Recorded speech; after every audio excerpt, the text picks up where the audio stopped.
Hello শালিকা। হ্যাঁ আমি ভালো আছি।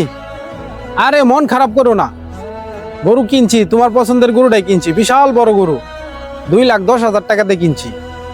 হ্যাঁ কিছুক্ষণ পরে আমি গরুটা পাঠাই দিতেছি, চিন্তা করো না। আচ্ছা ঠিক আছে, রাখি তাহলে।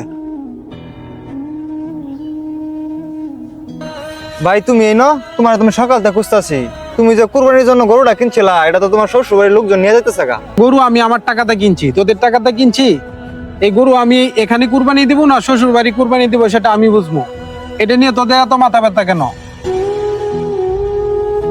তাছাড়া মা যে অসুস্থ, টাকা দেওয়ার কথা ছিল, টাকাও তো দিলা না। ফার্মেসিতে যায় ওষুধ নিয়ে আমারে খাওয়া, ঠিক হয়ে যাইব। এই বয়সে এরকম অসুখ হয়। ভাই তুমি এই কথাটা কইতে পারলা? মাকে জরুরি হাসপাতালে নিতে হবে। তাছাড়া মা বলছিল কুরবানির মাংস খাবে।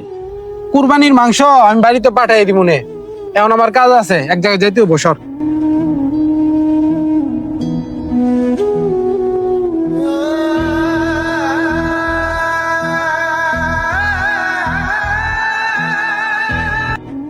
তুই এই ন তোর মা তো আর নাই রে। কি করবো, কি